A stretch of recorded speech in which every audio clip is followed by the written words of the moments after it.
kayo mag-away dito! Tama na yan! Makipag-away daw ba? Palibasa mga walang modo. Mga galing kasi sa squatter.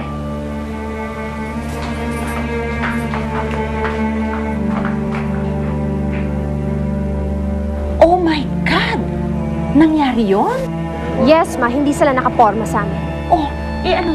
Tapos na ba yung contest? Hindi pa. Hindi pa na-announce ang winner. Oh, bakit mo ako tinawagan?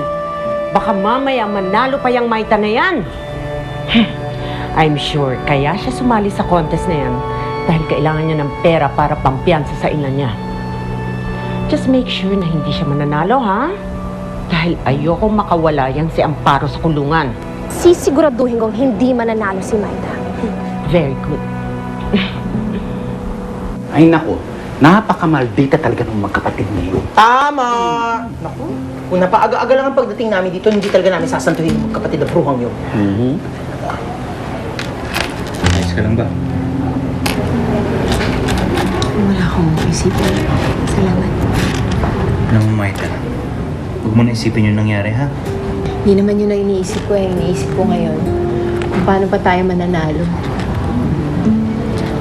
Naku, Maika, hindi kayo matatalo. Oo naman! Nako, Nakita niyo ba yung mga kasama niyo? Mas sexy pa kayo dun sa lahat ng ano. Tsaka si talaga. Rebecca, isa lang yan sa 4 na judges. Kaya malakas ang chance niyo kayong manalo. correct. Sana nga tama kayo. Kailangan mailabas ko ang inayan. O sino ba yung dapat na manalong pair? Para sa akin, si Maita at saka yung kapartner niya, maganda na at saka sexy pa. Kahit na doon sa sinabi ni Rebecca? So, labas naman dito ang kanilang personal na buhay. So, para sa akin, si Maita ang dapat manalo. You're gonna make her win? Isa siyang ahas. Hindi dapat manalo ang Maita na yun. Pero Rebecca, si Maita ang deserving. So it will be unfair kung matatalo siya. Oo nga. Kaya para sa amin, si Maita ang boto natin. Mga kaibigan, palakpakan niyo po ang ating top 3 finalists! Number 11, Eric and Luisa. Number 10, Lester at Berna. And number 12, Maita and Dante.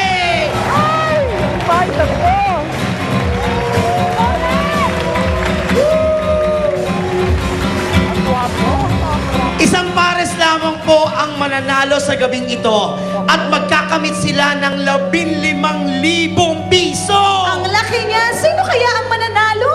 Nininervous na ako. At ang nanalo ay walang iba kundi...